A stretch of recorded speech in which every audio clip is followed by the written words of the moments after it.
Hello, everybody. Welcome to Arsenal X, NGR Radio's Xbox podcast, still in audio form. And as always, we throw up the X.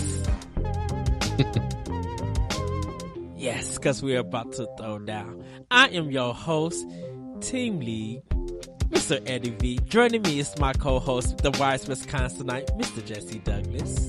Hello, everyone. Yes. Unfortunately, everybody, our boss man, Corey Dirrig, wasn't able to make it again. Once again, baby duties. But I'm glad that he was able to join us and lead and host Nintendo Power Block. So if you guys have not been able to check that out, do check it out. We had a great discussion. It was really great to have him back and just, I told him that I had to say my yas. For his return, and I actually, hopefully I delivered to him, so it's good to have him back. Also, everybody, before you probably are hearing this or after it or whenever you're checking this out, do watch the Super Smash Bros. Nintendo Direct. It is it's gonna be live, or probably by the time this video is out, it's already live. Hopefully me and Corey will be, and Jesse, I don't know if you'll be able to check it out with us, but hopefully we'll be able to do a reaction and do a mini block about the news that's come from there. And the only reason why I'm promoting it is because they announced it on they announced this on Sunday, and it was after we recorded Power Block. We know that Evo was going on, and congratulations, because someone won the Nintendo Super Smash Bros. On Wii U. Unfortunately, I didn't get the name and get the story, but just congratulations to that person who won it. I didn't get a chance to even watch the matches. Hopefully it's on Twitter, or not Twitter. Hopefully it's on YouTube or something, and I could be able to check it and stuff, because I really want to see the match. And they did, I don't know if they announced it at Evo, but it seems that they announced it on their Twitter page. So we're going to be watching it probably individually at first, and then we'll come together and see it. I'm expecting it to be like maybe 10 or 15 minutes long. I don't know. I'm assuming there's going to be a character reveal and probably some box art, or probably some special pre-order bonuses and amiibos and everything. So just giving you guys the heads up for that. So, but yes, we do have some more new shows for you guys and some plugs, but I'm going to do that at the end of the show. So, we're going to get into the next episode for you audio listeners. And if you guys are watching this on Nurse Gone Rogue on YouTube, hopefully you guys are enjoying this while you're cleaning, while you're cooking, while you're even gaming. Just let it all relax you and get you hyped while you play some Xbox games. Yes. But as always, like I said, I'm joined by the wise Wisconsinite, Mr. Jesse Douglas, and we're going to get into what's been in our arsenal. And I have a beef, because with Jesse, I know what this is about. And it's not the Super Nintendo thing. You already know what my beef is about, because we talked about it yesterday. So, last week, Jesse surprised me by him picking up Resident Evil 4. And I told him, hey, let me know when you're playing it and I'll hop on to play it. Well, something kind of happened. I'm going to let Jesse explain, and then I'm going to let him explain what's been in his arsenal. Also, everybody, if you haven't checked it out, we have an Arsenal X community on our Xbox Live. I'm going to get more information about that and try to put it on the website and be able to promote that more, because we would like to talk to you guys while we're gaming, and I think it would be fun if you guys could join us and hang out with us and, ask us questions, have conversations with us and everything. So that more information with that is going to come a little bit later, but I'm hopefully going to be working on that. But yes, Jesse, please, what's been in your arsenal? I should say what you take out your arsenal. So lately I've been trying to just get back onto Twitch and stream stuff, and so I ended up getting a couple more followers on Twitch earlier this week because I found out if you play games that no one's playing anymore, you tend to get people coming in who are just curious, that will watch, and I got like I think 4 or 5 people followed me because Nice. I was playing some hardline, Battlefield hardline on like multiplayer or whatever. And so I was playing that and I was streaming it, and I kept on getting like someone would pop in and watch, and then another person would pop in and watch, and then another person. And then I'm like, okay, well, people are starting to actually come on here. I better, like just like go in the open up the chat and stuff. And I think I did put my mic on and was talking a little bit, but I didn't really get any responses through, talking through the mic. But there was one guy who's like, "You're the only person who's streaming this," and he's like, I'm glad because this is a good game and it needs to get some love or whatever. And I'm like, yeah, I used to play this game religiously, and and like I just, for whatever reason, like I've been trying to kind of do that a little bit, is just like go back and play games that I haven't played in a while. Mm-hmm. Like I've been thinking about maybe trying to get back into Titanfall 2 like online and maybe stream that a little bit. Well, let me know if you do. I'll hop on with you. Okay. Because that's a fun game to play. So. Just the movement of that game, and I still love the guns. I might just go through the campaign again and probably play it on easy and put everything through my headset. Cause man, the sound engineering is so good in that. Like the sound of those guns, the way you just run, like you really feel like you are in battle. In that game, and it's so good. Now, I get killed a lot in the multiplayer, but you know what? I think with Titanfall 2, whether you're good or bad, it hooks you. Because everything is just so good. Like, I don't even care about the Titans at times. I care about just moving around, and if I kill somebody or even if I get killed, it's just like, you know what? You got me. Yes, I got him, got a point. I still have fun. That balance and that flow is just like spot on. Yeah, I'm bad at using like the Titans too. A lot of the times what I do is I call them in and then I do where they follow you. Mm-hmm.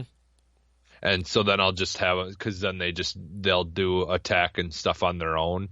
And so then they'll just kind of follow you around wherever you move. And I just usually do that. Like, I mean, I do try to get into them and use them, like to their full potential. But yeah, like I'm kind of the same. Like it's just so much more fun, like playing as as your pilot and just kind of like bouncing around from building to building and stuff. And yeah, I guarantee, just like the other game that I'll talk about here in a second, that like going back to it, I'm just gonna be awful at the game because I just haven't played it in so long. And like that's the one thing about like those FPS shooters online is it's ruthless when you go back after you haven't played it in a long time and you're just not used to everything. You just get your butt kicked like over and over again until you get used to everything eventually. And so yeah, like I want to go back and play that, but I played Hardline, like I said, and then I'm trying to get back into Siege too, because I still just love the heck out of that game, and it's such a fun online game to play. And like the only bummer that I don't really care for is some of the people that you have to deal with in that game. Like, but the like on the other hand, the good thing is though is like when you get a really good team that's fun to communicate with and play with and actually plays the game the way that it's supposed to be played, like that's when it reminds me of just why it's like still probably my favorite like online multiplayer game, FPS multiplayer game. And something like Siege is like, no matter if you're good or bad, I'm not good and bad. I should say, if you win or lose, when you got a really good team, it's the teamwork that matters most. And it's just be like, man, you know what? We all died. We didn't win any games, but I like how everybody communicated, knew what they needed to do, and improvised whatever they had, and it was still fun to do that. Yeah, I literally picked up the year 3 season pass thing, or the year 3 expansion or whatever today. So I could get all the new characters and stuff, and so I've been trying to use them and stuff, and I really like the new characters a lot. There's one that's got a cool, like, where she can throw down I think up to 3 holograms of herself. So it looks like her standing, like, with the gun, like, ready. I think you can maybe put them different poses. I'm not sure, but it's pretty cool. Sorry, she's got an amazing gun that's got like a really high fire rate, but it like works really well. So I've been using her, and then there's one dude that's got this awesome, like, it's a camera. Yeah. That's got a shield over it, so it's bulletproof. It's a bulletproof camera, I believe, but it's got a second function, but the downfall is if you use that second function, it no longer is bulletproof. Like, it's got a shield that goes over the eye. Yeah. But that shield, you can open it up and it actually turns into a laser turret that you can use to, like, manually move the turret around, and you can shoot these, like, laser beams out of it at people. Nice. So yeah, I'm just starting to kind of try to learn the newer characters. And was this the one? Was this announced at E3 this year, or was the season 3 had already been out? Yeah, I think I think they talked a little bit about maybe some of the stuff that they were gonna do, but I don't remember if these characters were talked about at E3 or not. Okay, I know they mentioned. Yeah, I thought they mentioned something at Siege besides the documentary. I thought they announced something like new that was coming. Yeah, I think it was. I don't know. Yeah, it's so hard to keep everything, all together, because I know, like, there's been so many, different times where they talked about stuff kind of this year.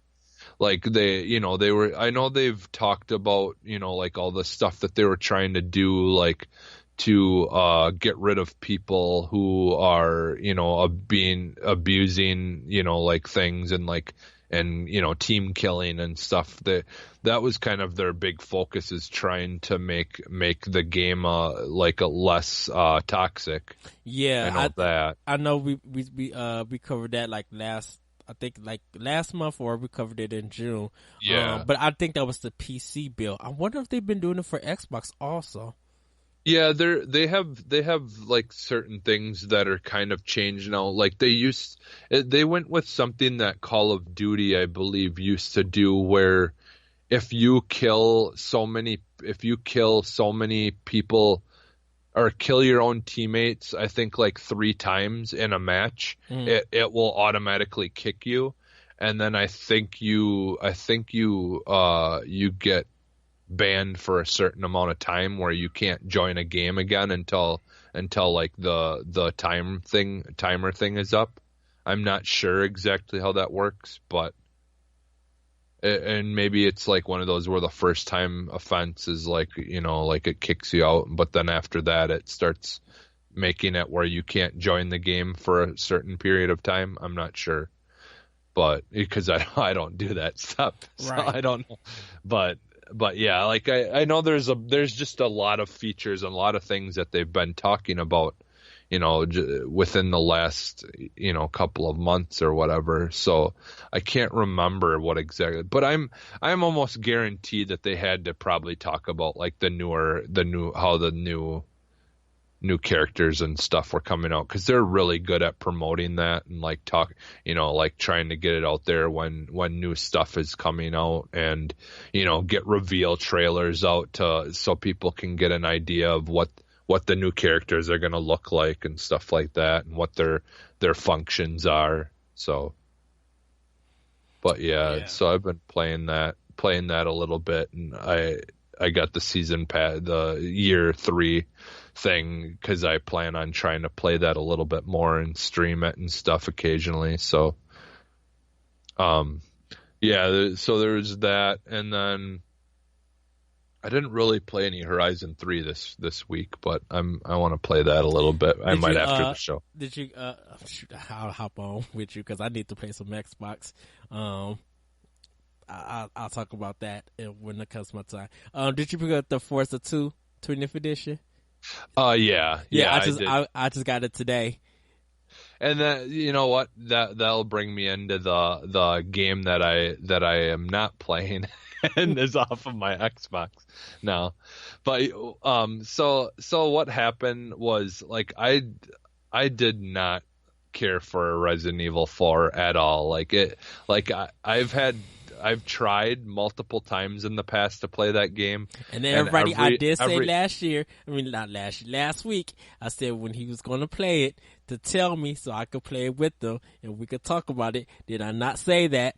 Yeah. Okay. Well, and then what happened was, there was some other games like that I wanted to put back on my Xbox, like Hardline and stuff like that. And my problem is right now is I need another hard drive. Like, I literally have like no space. My Xbox internal space is full, and my 2 terabyte thing is completely full. So I just was so frustrated with that game, and I needed space on my hard drive, so I got rid of that. Well, I got rid of a couple of games actually off of my hard drive, because there was a couple of things that, like, because I had just gotten like Ori and stuff like that too, and Life is Strange. Yeah, because I finished that game. Yeah, you finished that one. Okay, I understand that one. Yeah, so there's a couple of games like that I finished. The only one that I've finished that I haven't got taken off because we eventually are going to do something was Quantum Break. Yeah. But once we do that and record that and do that, then I'm probably going to take that off, which will free up a good chunk of space. But you said you was going to work on it, because I think after a certain thing about Quantum Break happens, I'm going to say that. Can't reveal what. I'm going to try to continue on and beat that game, because I want to get prepared. I want to be prepared for Control for next year. Yeah.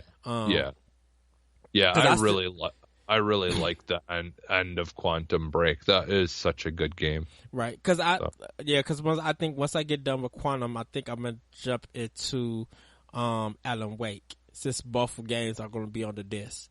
So I'm gonna jump into that. Yeah, I've thought about going back to Alan Wake too, because I beat the full game when it came out. Like that game, like when I got that game, I was so excited for that game to come out, and then I literally, any chance I got, I played it until I finished it. Because I haven't played the American, what is it, the expansion, the American Nightmare, Story, something like that? Or Nightmare? Yeah, that's what it is, I think. American Nightmare. I haven't played that, so I would like to go back and try to finish that, though, because I've only finished the main story. Because I think there were expansions too to the main story that I finished, but then there was that last thing was that American Story thing, I think, that came out, and I never did finish that. Because I still got the I'm looking at it right now, the Alan Wake where it looks like a book or whatever, the limited edition or the special edition one. But that's mainly why I got rid of it, because I just didn't really want to deal with that game, and there was so many other games that I wanted to play and wanted to put on my Xbox, and so I just needed to free up space. Like once I get another hard drive, like I'll probably end up putting it back on just so I have it. Yeah. Because that's my like what I really want to be able to do is just have a nice big hard drive where I can literally put everything, all of my games on, and have all of them, able to play them whenever I want. Instead of having to delete, like right now I delete stuff and then download stuff and delete stuff and download stuff all the time in order to play other things that I eventually feel like playing. So, right. But yeah, and then the only other thing that I'll talk about that I didn't talk about playing because I just recently got it was I ended up getting Tetris DX. For Game Boy, or I think it's for colored Game Boy. Yeah. But I have a super Game Boy, and so I kind of want to try to get some more Game Boy games for that to play in it, and so I ended up getting that and played that a little bit today. Literally, dude, when I got my Super Game Boy for my Super Nintendo, before I got my Game Boy Color, dude, I was racking up on GBA, on Game Boy games, not GBA, Game Boy games. I mean, I was getting them because of like my birthday or Christmas, or they were on a budget. I got my Super Nintendo thing, dude. I was up in that mug. Yeah, there's so many good Game Boy games, and I just like my problem is I just, a lot of those games I haven't played in so long, I don't remember like what's worth getting and what's worth having and what's worth playing. But like, because right now I only have, I think, like 4 or 5 Game Boy games. I don't remember. I don't think I have it, but I do want to get like the Is it Super Mario World or whatever 2? Yeah, Super Mario Land 2. Yeah, Land 2. Yeah, that I played that a lot. Dude, that game is so good. Yeah, the 6 golden coins. Yeah, I used to play that a lot because that was one of the games that my grandma had bought for the Game Boy that she had got for us kids to have at her house. Because my grandparents were like that. Like I can honestly thank my grandparents from my mom's side for getting into video games for the most part, because my grandpa had got he had went to some, I don't know if it was like a I don't know where he got it from, but he had bought like literally one day brought home a massive box with like 5 Ataris in it, and ColecoVision and the Master System and like a whole bunch of all these systems. He had bought this big box just full of like the systems and games and all that. And so like each of us kids ended up getting an Atari, and then I wanted the I wanted the ColecoVision, and so I got that, I believe, instead of an Atari. Or no, that's what it was. Is I got the ColecoVision and the Master System, I believe. I wanted those instead of an Atari. Yeah. And so I had those, and then I had bought another Master System eventually later, I think, because I think I had another one later. But yeah, so I like all my gaming started kind of from my grandparents, but they had like Game Boys there, they had at the house and everything. So, well, is that all that's been in your arsenal? Yeah, that's pretty much it for me, because there's a lot of other stuff I talked about on Pow Block. So, okay. Well, for me, everybody, I'm gonna start with my Switch. Played Wizards of Legend. Been like really enjoying that. Getting more equipment, getting better. With that. Played more Octopath Traveler. For PlayStation 4. Been working on Detroit Become Humans, and then Detroit Become Human, and then picked up some indie games on their flash sale. For Xbox One though, I hooked it back up and jumped back into the world of Xbox. Downloaded Forza 2, the 20th anniversary, and Death Cube. I believe that's the name of it, or Death Squared. That's the name of it. Picked that up for the Games for Gold. But I started Mafia 3. And I have Mafia 3 for PlayStation 4 and Xbox One. And I started a little bit on PlayStation 4, but I was just like, you know what, I'm feeling something else for PlayStation 4. And then I took it out. It's still on my system, but I just didn't play it there. So, when I picked up Mafia 3, it was like only $15 for Xbox One. Well, isn't it free this month? No. On PS4? I think it came out free this month on PS4. No, it was free a couple of months ago. It's not free this month. Something else is free for PlayStation 4. But I had already had Mafia 3 for PS4 before I even bought it for Xbox One. So I got it in 2016.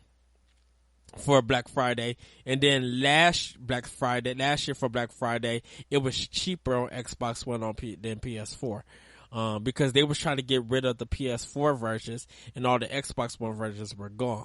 So I was able to snag a copy for Xbox One last year. So I decided to play it. And shout out to Moose Lee, because he's played it, and he's been talking about it. And I'm like, dude, I want to play this game. I need to jump back into it. So I started playing it. I'm sorry, Jason. Shout outs to you. Shout outs to all the crew at Durskone Platinum, NGP. Love those guys. But I'm playing this on Xbox One. My goal is, I think I'm gonna try to finish it by this week. I'm gonna have a lot of time off this week again, so I'm gonna be working on that. And then probably be playing some other Xbox games. I'm gonna try to hop on with you for Titanfall 2, whenever you want to play that. And maybe Forza 3. All you gotta do is just be like, Ed, are you up? Are you doing anything? Well, and I'm gonna probably stay up later tonight. After we're done recording, I plan on gaming a little bit, because I do wanna try to game a little tomorrow. But I've also, with no kids in the house, my wife and the kids went with her family to Wisconsin Dells. If you're from this area, even if you're not from Wisconsin or the neighboring states, I'm sure you've probably heard of it, because it's one of the biggest water parks, I think in the country. So, but yeah, they're going there, so I've got the house to myself, so I can get stuff done. So I got plans to try to do stuff around the house, this while it's empty here, But yeah, I do want to try to do some gaming though. Yeah, and it would be cool to jump on with you a little bit this week. So yeah. But everybody, that's what's been in my arsenal. I also started. I'm gonna be charging up my 2DS and get back into Fire Emblem Awakening. I've been dying to play that, and it's just I'm in a battle. I love this dialogue. I love this fight because I know what to do. And I get to kick tail again. So yeah, I'll be working on that. But we're going to get into some Arsenal news, and we don't really have a lot of stories this week. There just wasn't so much for Xbox that was kind of worth reporting on, because some of the stuff that we already talked about, and normally it's been the same games. So I'm going to get into the first one. Sunny in Philadelphia's Rob McElhenney reportedly departs from Minecraft movie. Sorry, I was trying to get his last name right. Back in 2015, and these stories do come from Game Informer. Back in 2015, it was reported that Rob McElhenney was heading was heading the adaptation of Minecraft as director. The rep says that McElhenney has departed from the project, which was originally slated to be released in May 2019. The publication says it received word from McElhenney that his role with the project has come to an end. McElhenney, who gained fame playing Mac on the raunchy sitcom It's Always Sunny in Philadelphia, is the second director to leave the movie, with the first being Sean Levy, who directed Night at the Museum and was a producer on Arrival. The film's current status is unknown. You can out the Raps article for more details. For more on Minecraft, check out their review on Minecraft Story Mode Season 2. You guys can check out their review on GameInformer.com. I didn't know that there was going to be a Minecraft movie. I apologize for that. But this is the second director that they have lost, so we do not know what's going to happen to this movie. Whatever happens to it, though, it has to be better than the Emoji Movie. Well, yeah, and honestly, I don't think that will be difficult, considering like there's at least some kind of base to a story already created in the Minecraft world. Like honestly, what would be really awesome is if they ended up getting the guy who did the Lego movies. Like that. Yeah. Could you imagine having cuz I mean it's somewhat similar, Legos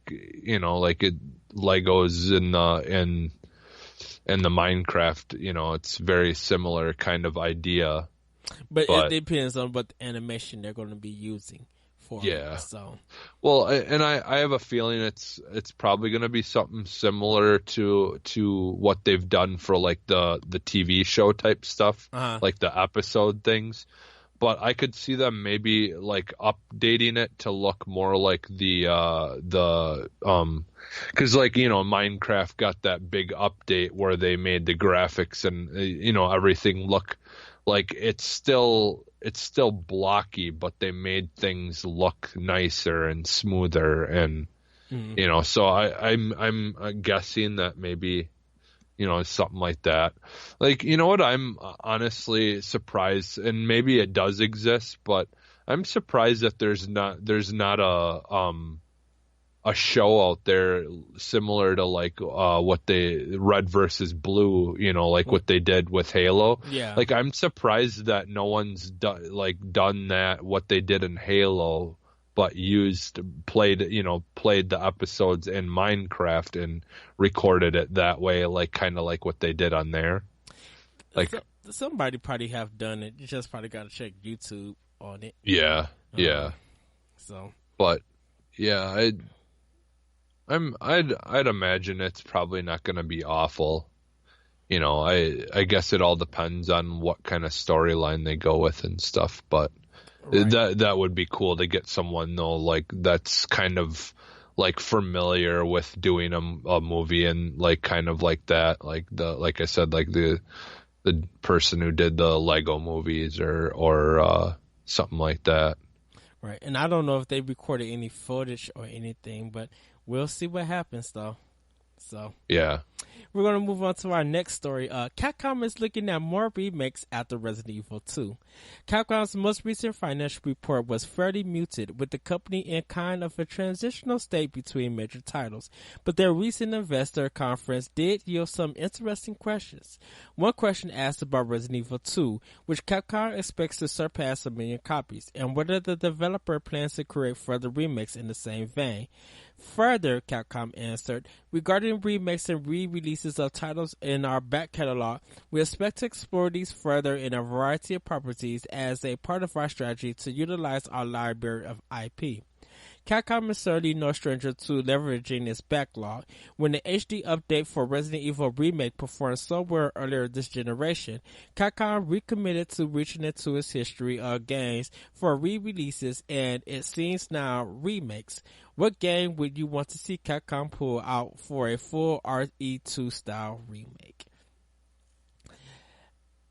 I'm gonna let Jesse go first with this one because he has thoughts and stuff.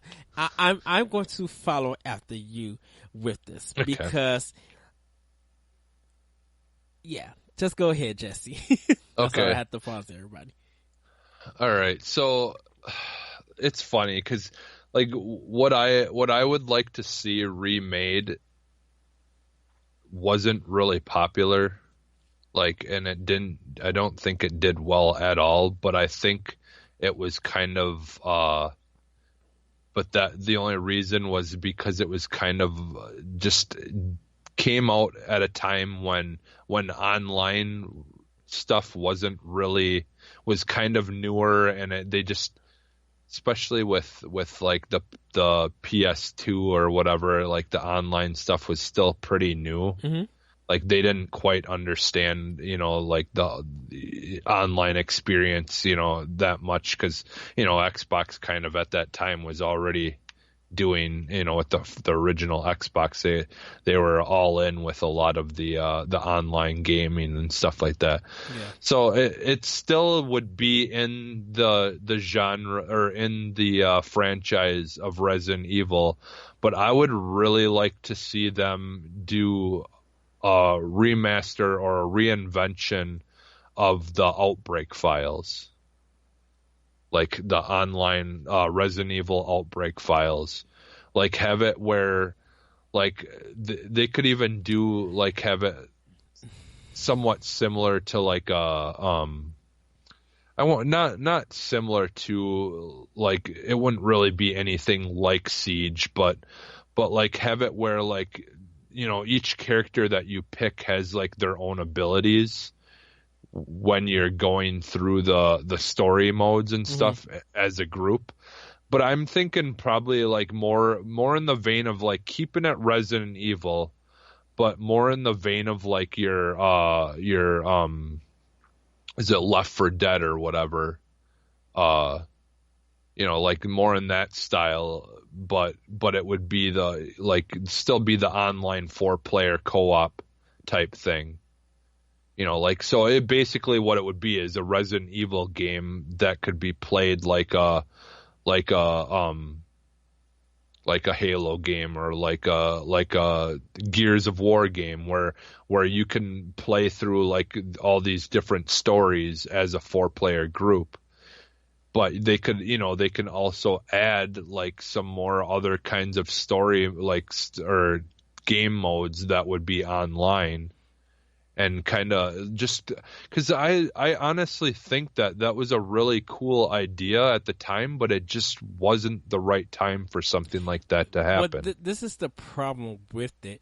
I think the online Resident Evil games don't work at all because I think they tried too many times with sorry about that. They tried too many times trying to do Resident Evil online in that form, and every time they did it, it did not work. It kept being a failure. So if Capcom was going to do that, they're going to have to give it to an American developer. Them in Japan, they cannot do it. Their online their online design is not good. Now, I would say if they outsource it to an American developer, I would be cool with that. I would say probably give it even though this may sound weird, give it to Jaeger. Jaeger is still around. If they could get because you probably wanted like third person over the shoulder, like kind of like Gears, maybe? Like Gears, like that's what I envision as like it's like a Gears, like the Gears multiplayer kind of, but like I said, like much like Gears, you can have other options for online play with friends. Yeah. But have it like a class based, kind of similar to like Siege. Mm-hmm.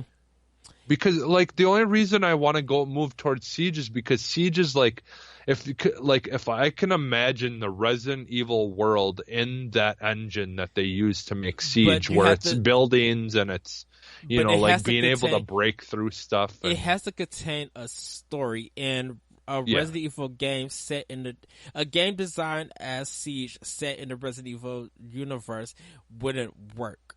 Only reason is because what else are they going to? What else can you do with that? You're going to be fighting this. Of course, you're going to be fighting the same enemies. Zombies, monsters, and all of this. yeah, But just doing that over and over, they have. Capcom has tried to do that, and like I said, once again, it didn't work yeah. for them.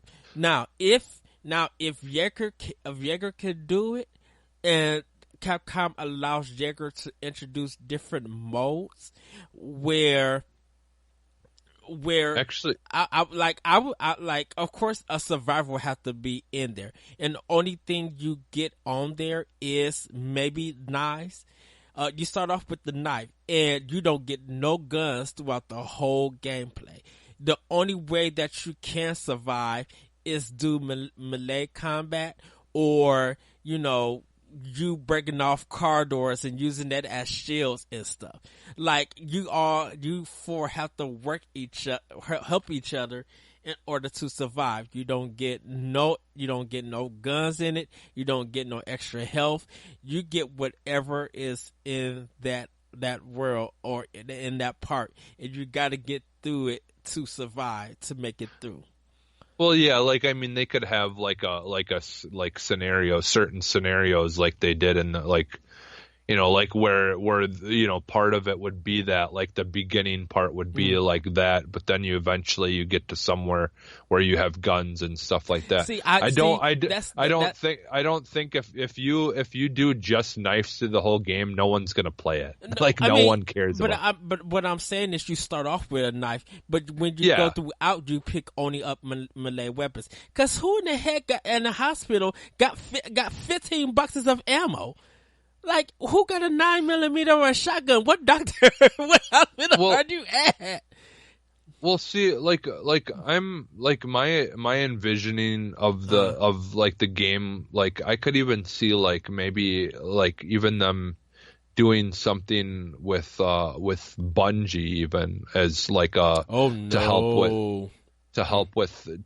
Well, because see, like I'm envisioning more of like each thing being similar to like a raid where you've got or not a raid, but I guess it would be a raid, like where you still have to solve puzzles and stuff like you would in Resident Evil, but you've got to, like, there's like the puzzles need three to four people in order to do them. Like someone's got to be here to do this, well, this person has to do that in order for like a door to open up, or or something like that, or even like or if they teamed up with like Square Enix or something, like more like the Tomb Raider lines, where it's like I said, once again, they gotta work with. They have to give that to an American developer, because I understand where you're trying to go with that, but you got to think that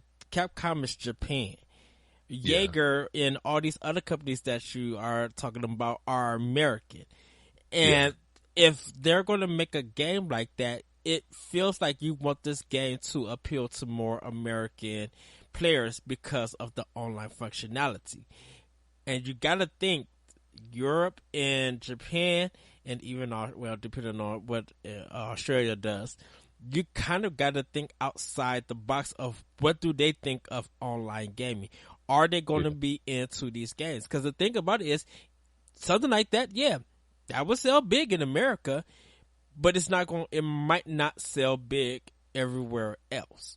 It might do good. It might do good in Europe, but Japanese gamers and stuff, when they want horror, they want that good single player experience. They're good with online, but they're going to ignore this title because it's something that they're not going to want to experience. here in America, because if you just throw in all of these guns in the class and all of this stuff, well, it's another game that some Americans who have played this style of game, they know very well. And I'm not trying to crush your dreams or anything. No, I mean, it's just a discussion. It's just a discussion. Yeah, it's just a discussion. But it's just no, but I think sometimes you kind of got to think that, yeah, I want this game for me, and whether it becomes a reality or not, this game is going to have to be done right for that to happen. You can have everything that you want, but if Capcom designed it and you played it and it's janky as ever, well, they pretty much gave you everything that you wanted, but it's not developed well. Well, don't forget, Capcom can't develop this stuff because in the past when they tried to, it failed. Well, I think though, like if they were to take, and let's be honest, this would never be something that they would even probably try taking on. Mm-hmm. But I would think, regardless of what they decide to move forward with, much like the Resident Evil 2, like they're gonna take their time and make sure that it's done right. Yeah, and like. Like they have so many other, games that they can kind of pull elements from to put into it. Like even just like Dead Rising. Like, I mean, they could have it where it's like almost like a Dead Rising game, mm-hmm.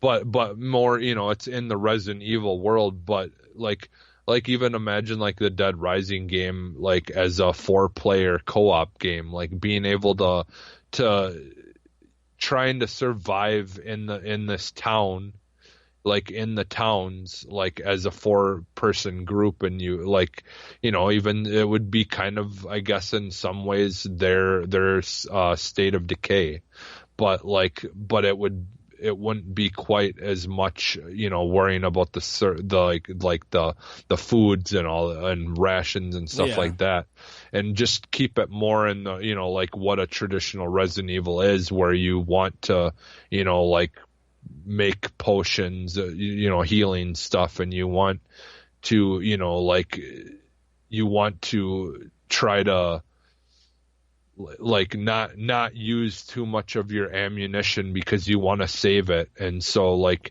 you come up with like neat, like you said, like have like a lot of different kinds of melee things. And even if they took like the Left 4 Dead or Dead Rising type stuff and put in like where you can like make your own weapons out of materials and things like that to try to survive.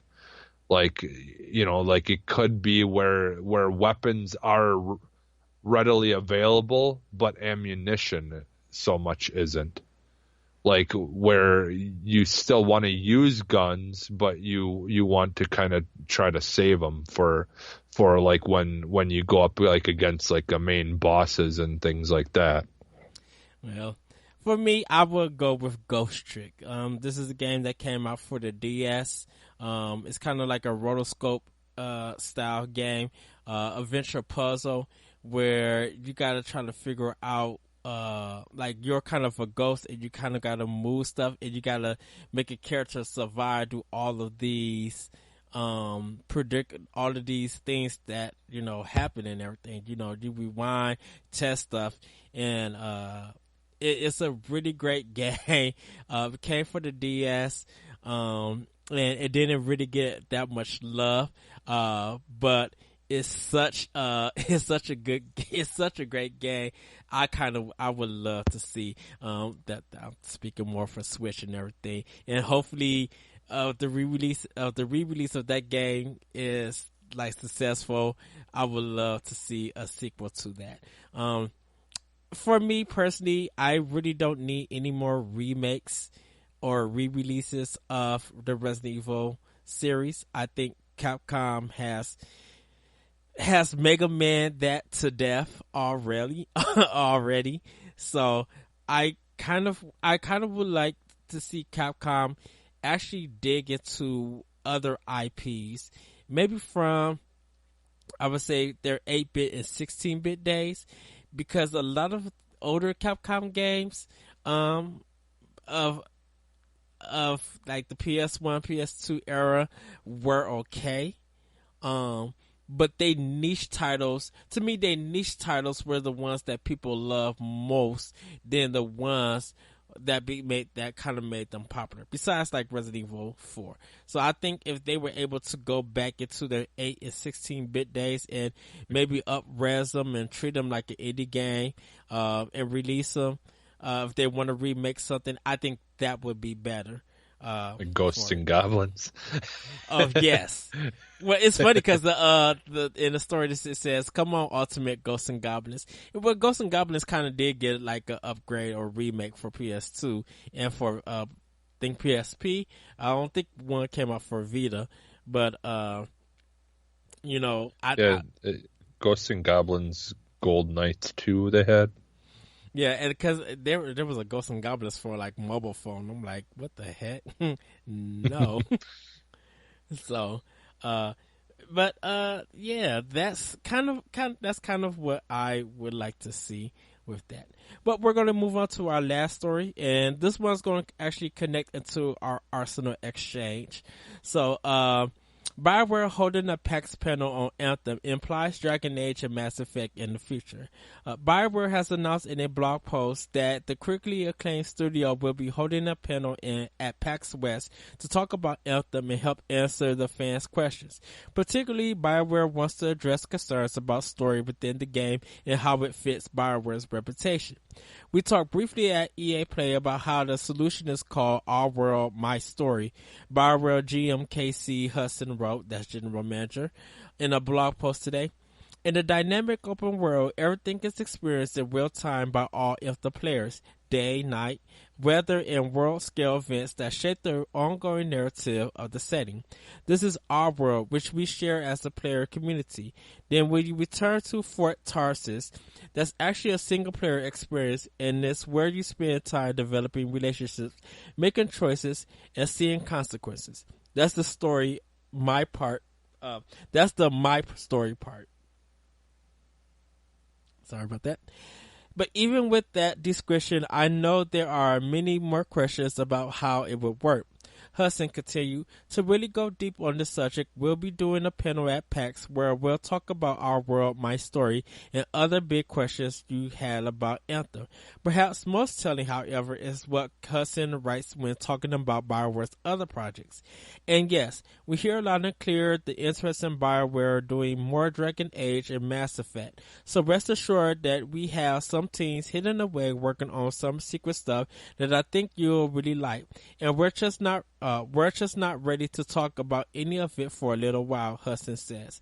PAX West will be held August 31st through September 3rd in Seattle. Anthem will be released for the PlayStation 4, Xbox One, and PC on February 22nd.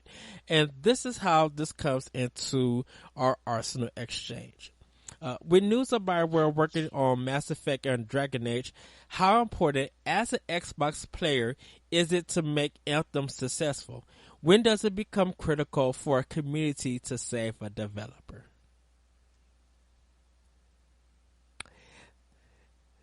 So, I think for us, it's very important, that Anthem becomes successful. And I think from what they learn with Anthem, we'll see how, because I think they actually learned DICE's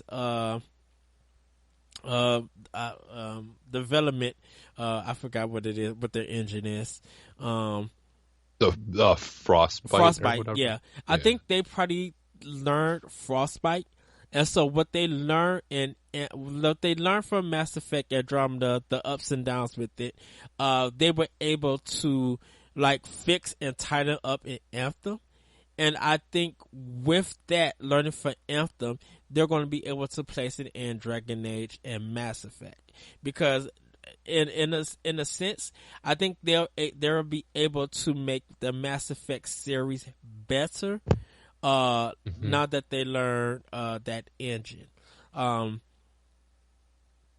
I think for us as Xbox players, as for like supporting and buying the game, and nothing against PlayStation owners or anything like that, but I think it's important that we show, we show the success, and hopefully the game is good and it earns that success, so we could be able to play those future Mass Effect and Dragon Age games, that we don't know. Now, it's not owed to BioWare, it's not promised, but we have seen what has happened to developers at EA, and it sucks that this is kind of forcing us to buy the game so that we could keep that company in business to get those games. Because I was kind of while I was typing this question, I was kind of thinking about, man, how BioWare was before they got with EA, and when EA allowed them to do whatever they want with Mass Effect 2 and Mass Effect 3,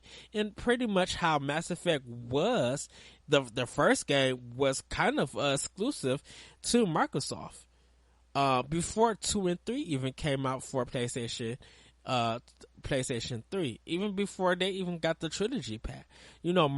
Mass Effect was a Microsoft exclusive. Like, it was a very big game till that exclusive was over with.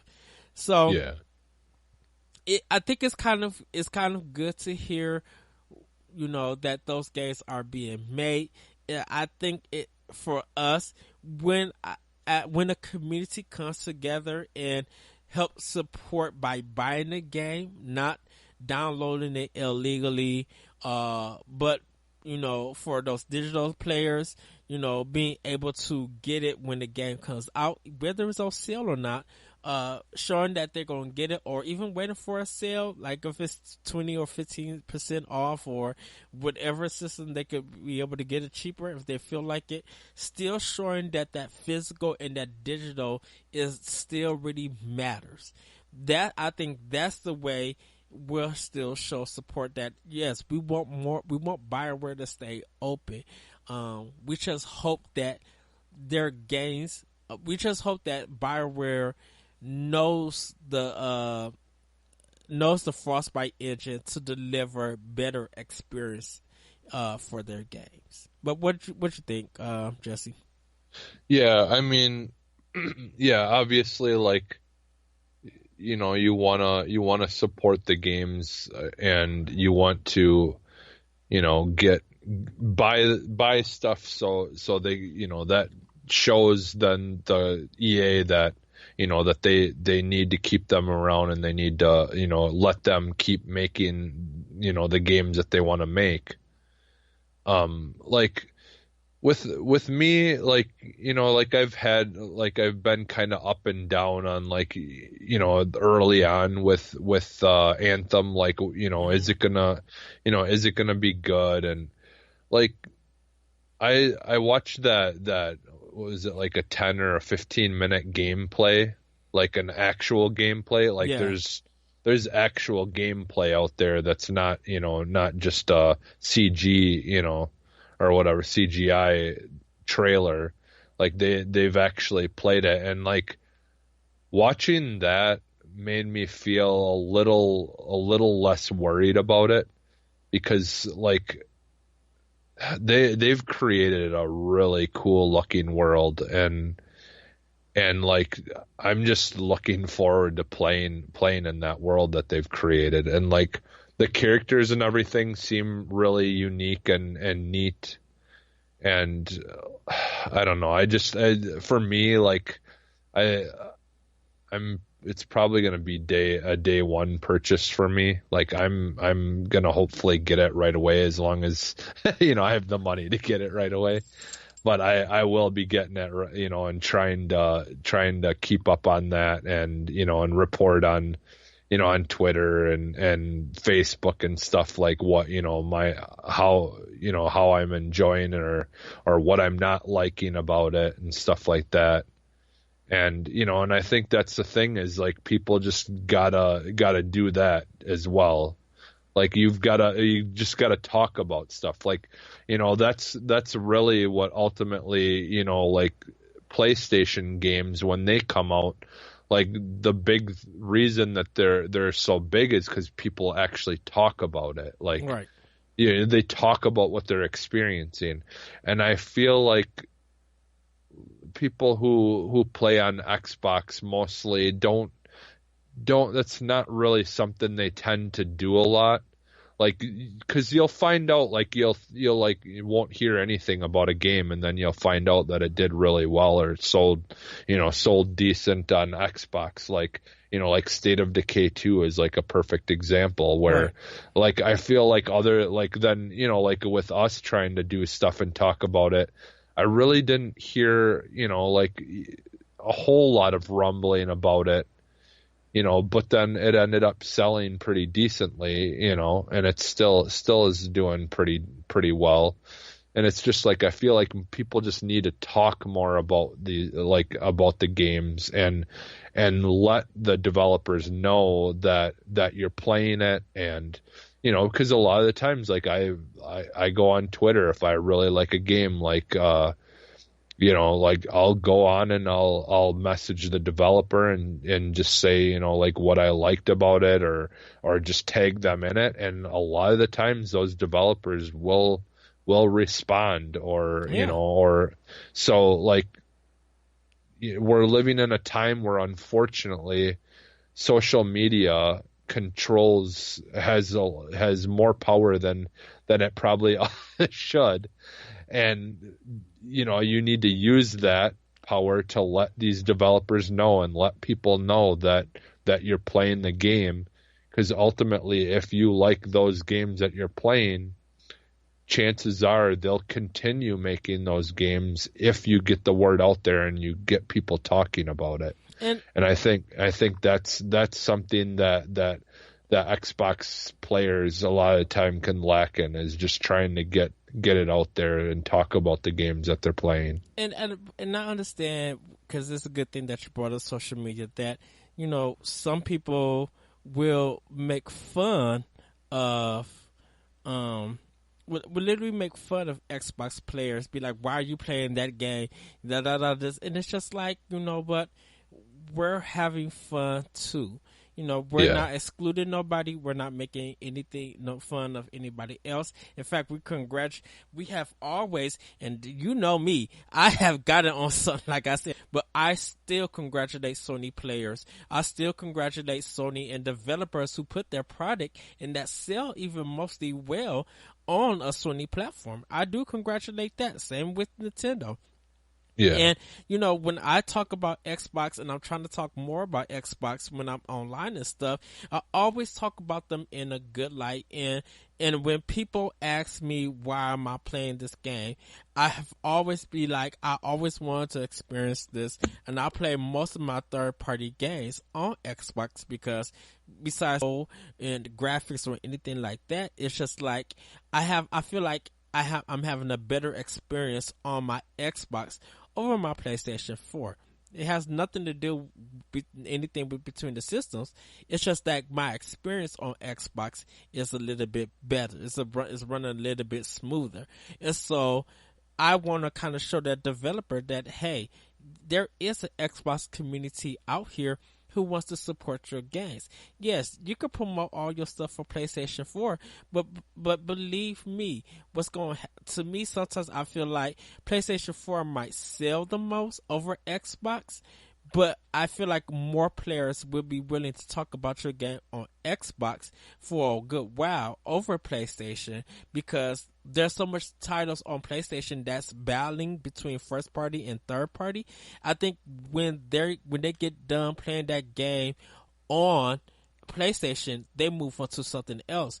Where Xbox, I feel like they'll play it and they'll continue to play it with, you know, offline, online, introducing new people picking it up on a sale or something, playing it digitally or physically, and stuff. I just feel like it lasts longer on Xbox, and people could probably say, well, because there's nothing really to play on Xbox. I'm like, no, there's a lot. Same just with Nintendo and with Sony. There's a lot to play on there. I just feel like, in my mind, that a lot of people are like, once they play it on Xbox, they're going to take their time and enjoy it. You know, they're not going to try to rush or anything. Yeah, well, and I think part of that though is the benefit of Microsoft, tending to lean more towards the multiplayer online based type games like Sea of Thieves and stuff, Mm.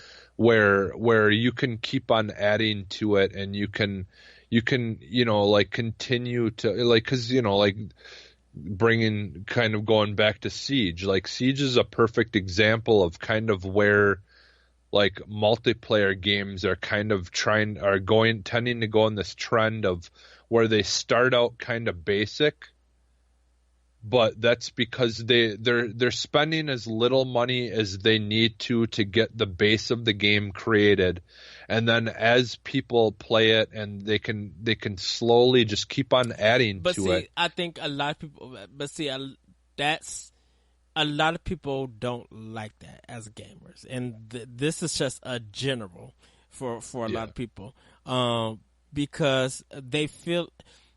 Not saying that it feels like an early access or it's a preview game. A lot of people feel like if you're going to give me something like that, charge me less. I understand that you yeah, put a lot of work and a lot of money into setting this world, but charge me less. Charge me $45 or $50 or even $40 if you're going to, or if you decide to do that with yeah, this content. And then if you're going to build from there, then if you want to add a season, a year one season or a year two or whatever like that to really build up the game, I'm still going to be charged from that, but that should now be cheaper. You yeah. know, No, yeah. Well, that's the thing though. Is like more like Sea of Thieves and stuff, like all mhm, their stuff, that their newer content that's coming. That's all free. included. Yeah. And that's like, in my opinion, it's fine if you're gonna do that. Like, if it's fine if you're gonna charge someone $50 or $60 for the And game, a lot of people, but you better not be charging me later for content like that. Like, but everything should be included, right, like with it. everything should be included, and everything should work. There Yeah, should be enough there to keep me entertained and keep me coming back to play. So yeah, so let's say if you only are have 9 levels or 10 levels, the gameplay and its mechanics have to be tight and fun enough and easier for some people to understand. yeah, On online connection and stuff has to be there, and stuff like that could affect a developer if your stuff is not right. People, gamers are not going to try to save you. They're going to yeah, talk if you go out of business because you deliver bad games. They're going to talk about how bad your games are. And yeah, if there might be one or two standouts or even passable games, but if you're a developer who is making um these games just the replay value is not there, is not high enough, they're not going to care that you went out of business. It's sad yeah. that it happens. you know they feel like you did have a chance to get this right, but for a lot of people they're just going to talk bad with you. Now on the flip side of that, gamers who say stuff like that don't know how development work. Don't know Yeah, how much effort and time and energy and even crunch time at times it takes yeah, to make a game. So those pros and cons, you kind of gotta see and stuff. Not a lot of developers are triple A. They sometimes need games, whether it's good or bad or even passable. They need that job to keep their company afloat, so they well, can continue to make games. And so stuff like that, I think that's why it's kind of critical when we like a developer, because they make some great games, that we work, not say that we work hard, but that the support for their craft and stuff is there. I've always talk about, a way forward. I always talk about how, for some of their games, it might be janky for some. Some of them might not be up to snuff or anything. But I always said that I continue to support them by buying their games, whether it's good or bad, because out of a lot of titles that they made, even though some of them might be average, they work hard to make some great games. And it makes me feel like I'm playing some of the stuff that I used to play as a kid, which is not bad or anything. It's just like I love to see how hard they work. They're not a big team. And don't forget, out of Way Forward came Shovel Knight, because the guys who made Shovel Knight, Yakuza games, they all came from Way Forward.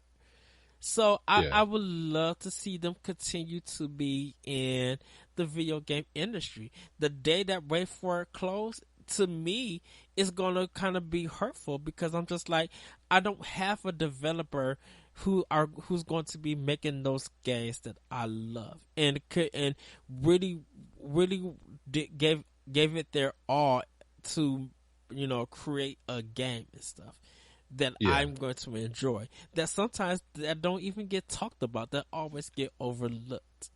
Yeah. Well, and I think the problem is there's too many, like, people, it's just too easy for people to just throw around throwaway comments about things. Like you said, like, we don't understand, like, what these developers go through. Like, I'd imagine, just from what I've seen, like, through stuff I've watched, or even like when it's portrayed in movies and things like that, like, like, I know it's a comedy, but like Grandma's Boy, like, the whole idea of that movie is they're game developers. Yeah. And I would imagine that in real life, being a game developer is very similar to being a teacher, where just because you're not at school teaching doesn't mean that your job is done.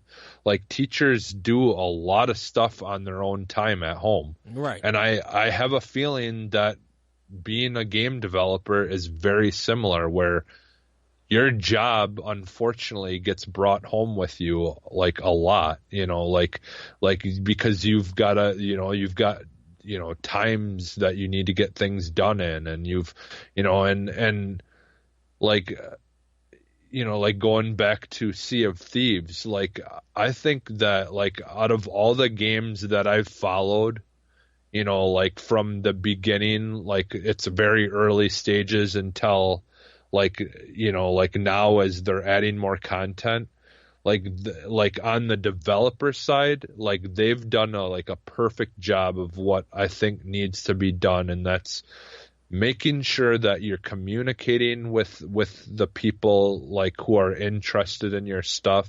Right. Even just so much as throwing up videos of you, the developers, just a day around the office of work, and you just throw up a couple, like a 10-minute, 5-minute video of, like, hey, this is what we're doing today, or what we're talking today about this game that we're working on. And and, like, because we live now in an era where, like, YouTube and all that stuff is just, it's massive. Like, people are constantly, like, you give someone your YouTube page and people will check it out, as a developer. With developers, a lot of people love the behind the scenes stuff, because not only like using the teacher thing, not only are you seeing people creating stuff, but how stuff gets made, and hearing the stories on, maybe seeing some arguments and stuff, but seeing how a game is created and stuff. It's almost like a mini documentary if you want to learn stuff about the industry and how developers work together. It is very interesting to see that, and you don't get that if a developer closes. And getting back to BioWare and stuff, everybody's concerned about BioWare closing, and they fearful that EA will close them. And if that happens, not only will BioWare's name kind of be gone, that history that was connected to them, not many people are going to be able to know. Now, BioWare is not always going to last for many of years. Anything can happen to all those developers. Anything can happen to BioWare at any time. We don't know. It's not promised and stuff, but people who fell in love with their titles and with their work and what BioWare means as a company to them, that's very impactful for a lot of people. And to have that removed because of lack of support and EA not being a company, EA being a company known for kind of bad decisions and stuff, that really could tear a lot of people away, and that could really tear EA. That could really mess up EA's business in general. Yeah. Because I think personally for me, I think once Respawn and BioWare gets close, that's it for EA. If EA is if Electronic Arts become very shady with BioWare and with Respawn, that's it. A lot of people, I think people will go to them for the sports games, but I think people will just refuse to buy another game from them, regardless if they open anyone up or anything, or get a new person from a different. That will stop people from buying EA games. Yeah, I think what their problem is they need a Phil Spencer right now. Like they need someone who, like they need to change their attitude towards, their fans and become more of a company that wants to, try to listen and at the same time as innovate. Mm-hmm. And, be more connected to the people who are interested in what they're making. Well, the problem with that is that they're going to have to change the investors. Because the thing about it is the people who invest in that company, into EA, they want to receive a return on their investment. So they got to do whatever. So when investors get it, because a lot of people got to realize that when investors are putting money into a company, they want to see dollar signs coming back. Why you think when we read the Nintendo investment sheets and stuff, and they talk about stock prices and everything, the people who are investing in these companies want to see something back from their returns. So if they got to put $15 microtransactions and they're hoping that those people they thinking that gamers are not going to pay attention and just give in and pay it, so those investors can make money on those returns. And see, as players and stuff, we don't really focus on that. We start blaming a lot of the publishers and developers. So what happens is that we don't pick up their game, or we trade it in, or we delete it from our system, whether we bought it or not, and they got their money. They got our money for purchasing the game and maybe the season pass at times. But if they see the player count go down, those investors are going to be like, okay, why is the money not rolling in?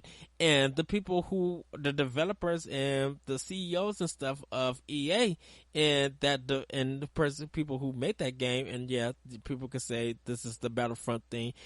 They have to go and meet with those investors and talk about all of that. Yeah. Well, because you guys only think about money and don't think about how we are going to respond when we know that if this stuff is already in your beta and people are complaining about it, this is going to be a problem on the developers and on EA. And the investors don't understand that we don't want stuff like this in our game. We don't want the pay to win and the nickel to dime stuff.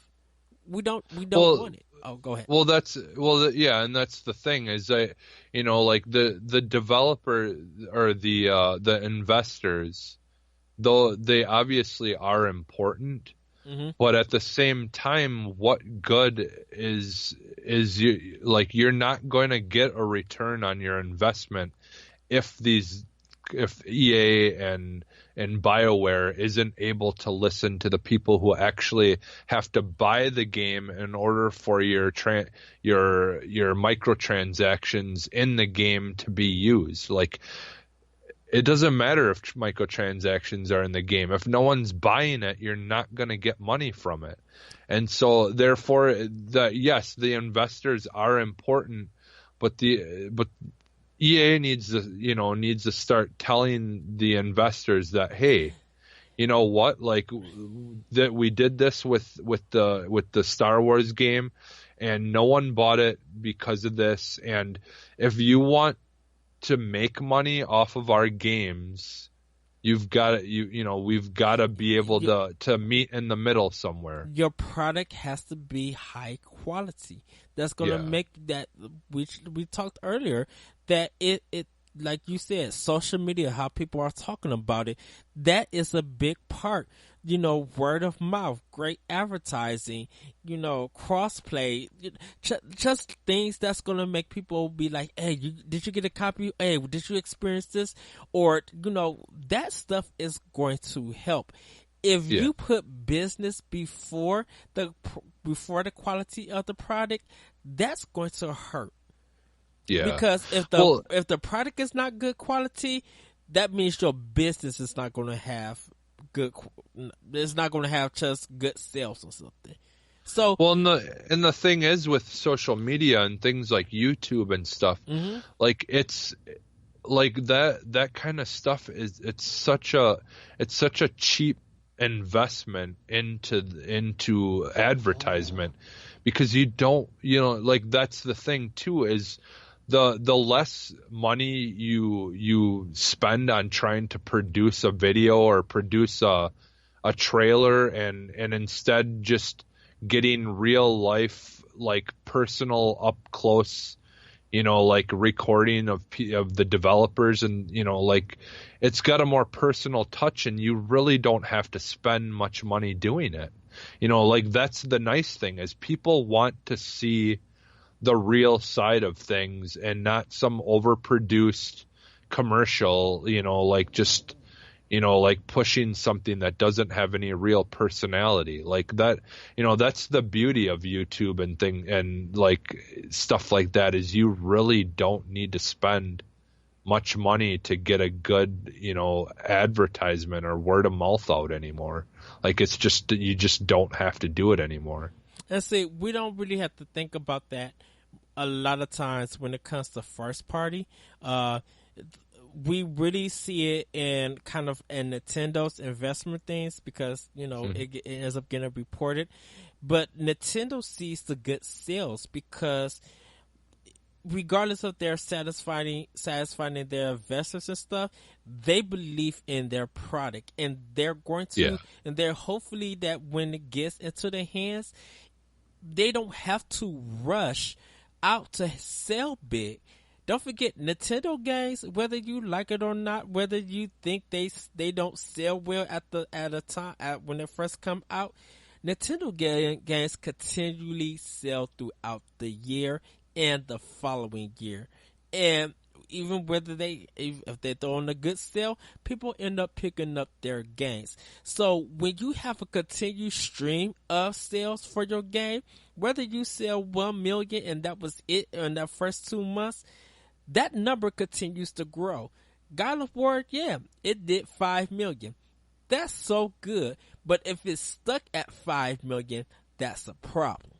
If God of War is not continuing to sell throughout the year, and Super Mario Odyssey still is, Splatoon still is,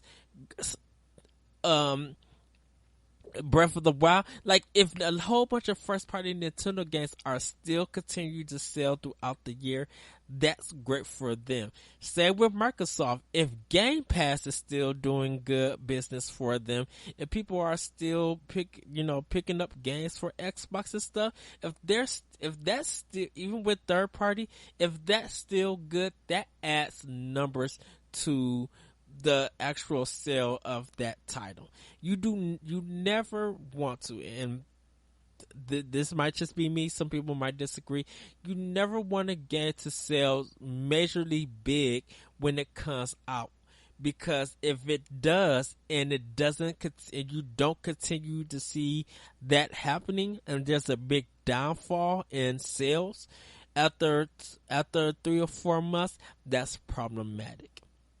Yeah.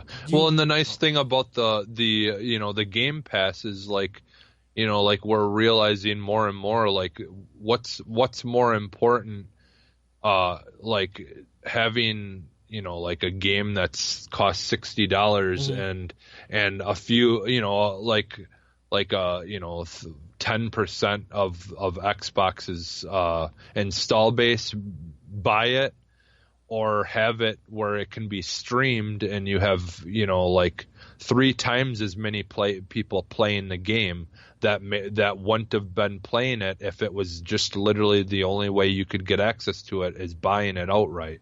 Right. Like, like that's the nice thing about the Game Passes, and like Xbox in general realizes that the best way for games to be appreciated is making it easy to access that game, and like even for the people who are on a budget who just can't afford to buy every game that they release right away. And so the Game Pass gives people an option to be able to play the game, and they can people can say I played it, because like when you and I'm not like putting them down or anything, but like when you look at like Horizon Zero Dawn for PlayStation has done really well, but in the grand scheme of things, it's still only like 20% install base to however many people have bought a PlayStation 4. Same with God of War.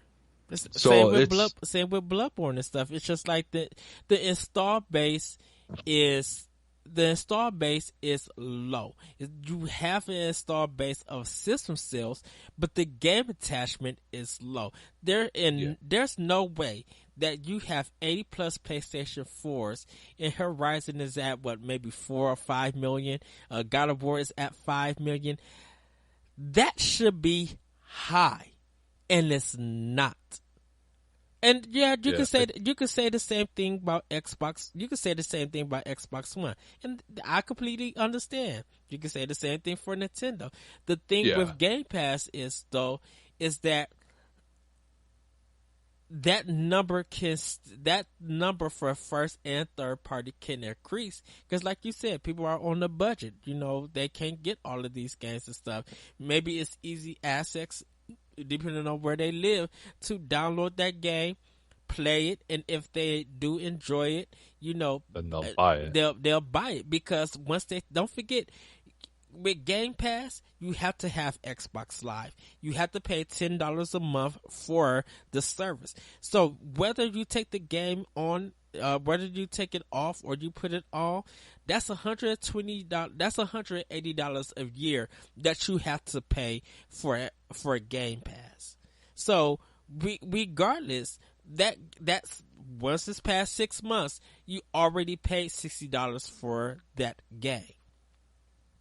If you want to look at that, if they want to take it off and you don't want to do use games and stuff like that, if they offer to you cheap, then hey, that's a great sale right there that player got, and for that developer and that publisher, because they get that money, and it's a guaranteed sale that's not going to be trade in or returned or anything like that.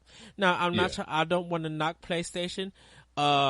Even though I kind of did knock them with it, and we're gonna get to the end of the show. Not trying to knock them, but I get on Sony sometimes about their business stuff, and people could yell at me about if they want to, but they'll sell big when the game is released, and then they'll sell probably big when it comes to Black Friday, and that's bad. Like I said, you can have great sales right there, but you need something that's going to keep it steady. And when it's not steady, that's a problem. Like I said, you can be like, well, look at Nintendo. Nintendo games have always been steady. When still to this day, that Super Mario Brothers, new Super Mario Brothers Wii is still selling. Sometimes still brand new at a store. And it's still doing numbers. That's insane. You could say, well, that's bad for Nintendo. They're using it on the old system. But don't forget, if someone's buying it for a new copy of that at Walmart, paying $40 or $50, that money goes to Nintendo. And that just adds more units to their system, to their business. Doesn't care what system that they're selling on. That's just more business for Nintendo. God of War had a spotlight in May and June. That's completely, April and May. That's completely fine. When is it going to get another spotlight because of Black Friday? From April to November, that's what? That's 7 months? That's bad. If God of War cannot sell from April to November consistently, that's bad. Whether they buy it digitally or physically. You need something. I don't care if you even sell 75,000 copies. If you could sell 75,000 copies in June, July, August, September, and continually sell, that's when you know that a game is really a hit. That's when you know that those people are trying to keep that developer alive. So when Anthem comes out, hopefully, whether it does big in February, hopefully the game comes, hopefully people still continue to buy that game throughout the year, because maybe they are picking up an Xbox One or a PlayStation 4. Yeah. So. And I think that's what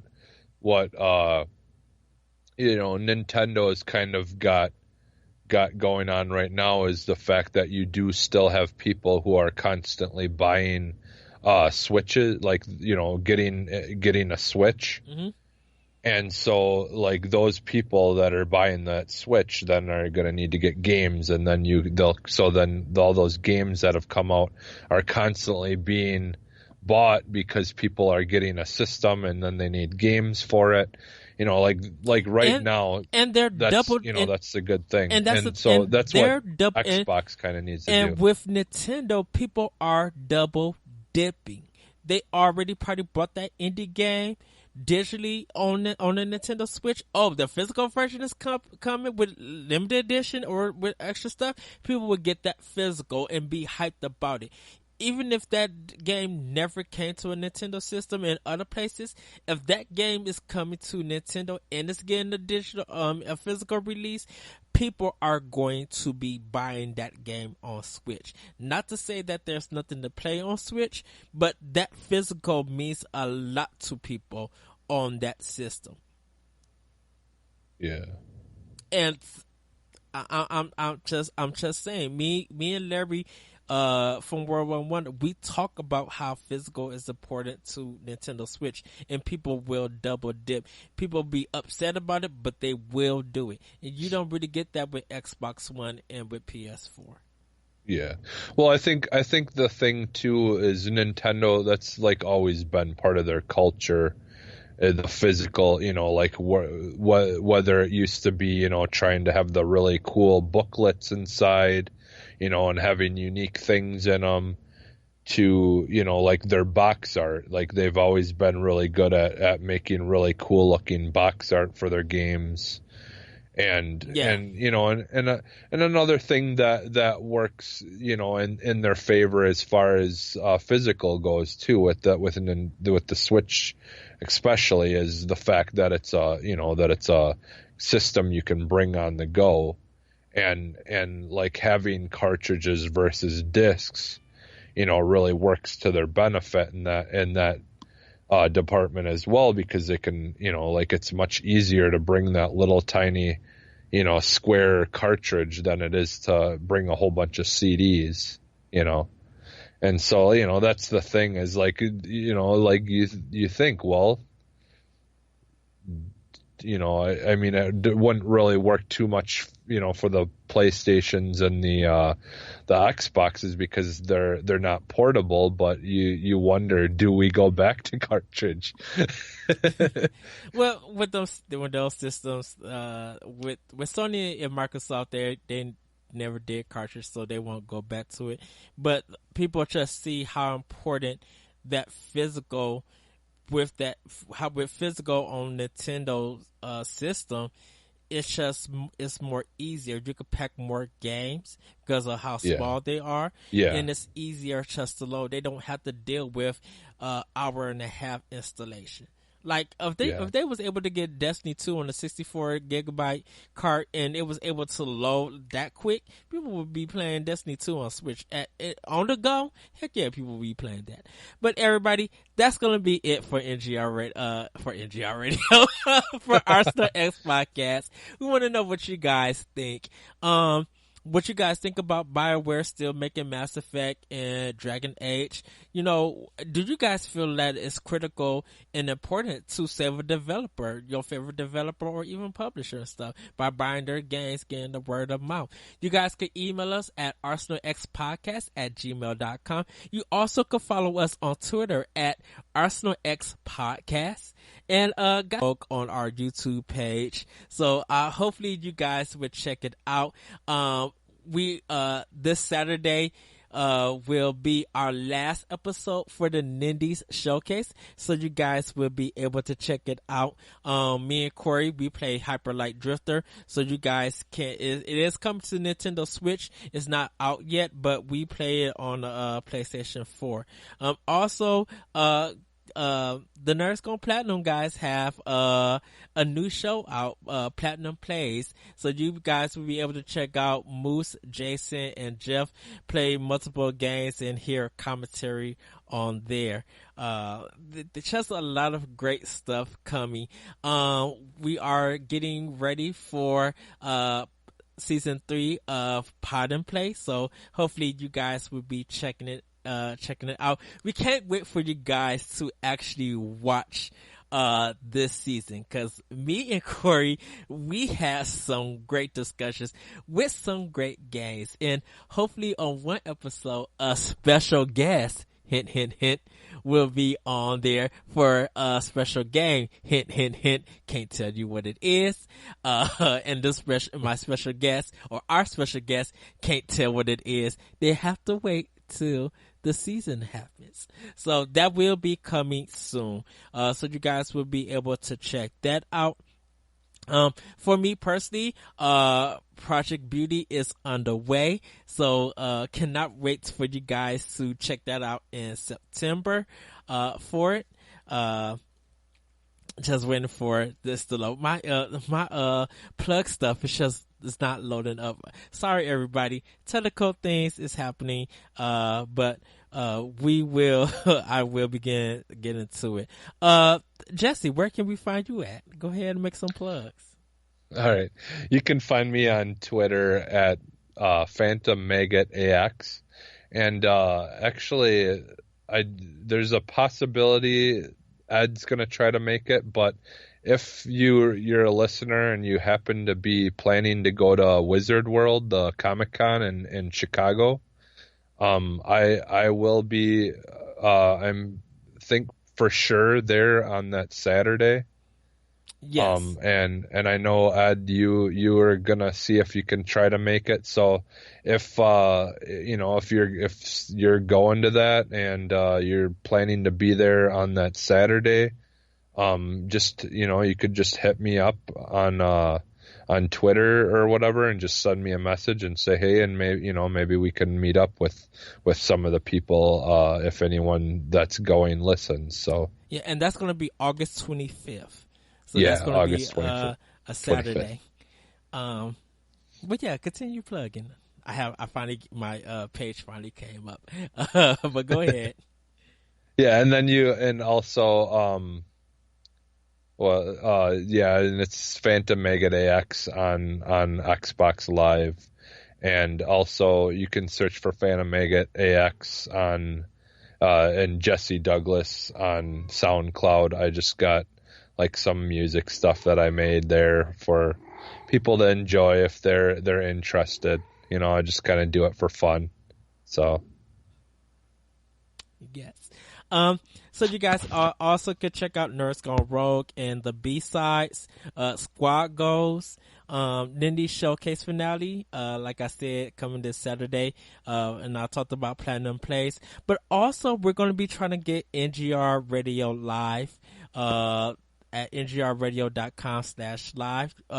Corey's going to be working on that, so hopefully when it goes live, you guys can give you guys more detail. So when we stream or when we record, we'll be there. So you guys can check us out.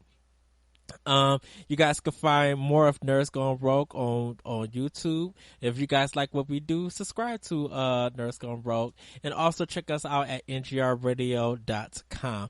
For me, you guys can find my show Optional Opinion on SoundCloud, iTunes, TuneIn, and Google Play.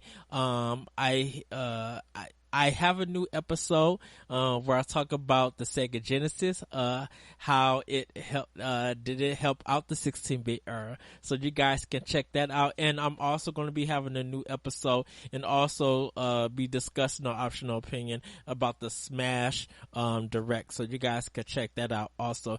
You can find me on Twitter at ThatRetroCode. You can read some of my blogs on Nerds on ngrradio.com, and you also can read some of my work on skirmishfrogs.com. I have a series called The Moment. I will be bringing that back to skirmishfrogs.com, and I'll talk about my personal life with some of the retro games that I used to play. So if you guys are into that, you guys can check that out there. Check us out on Facebook at Arsenal X on Facebook, and also check out our Nerds Gone Rogue page on Facebook. If you guys like what we do, send us a message and follow us on there also. With that, everybody, have a great week. Have a great weekend. Oh, and also, if you want to find me on Xbox, I am the Lyrical One. I know Jesse's been streaming. I'm going to be trying to stream. For me, with Optional Opinion, I have a Let's Learn series, and so I need to jump back into there and start teaching about games and how to play them. Teaching more about that genre and that series, and teaching you why it's important that this game mechanic is in there so you guys can learn. So with that, everybody, have a great week, have a great weekend. As always, we gotta throw up the X. Yes, because we're exiting out of here. Thank you guys, have a great week, have a great weekend, and be safe. And we are out from Arsenal X. Bye everybody.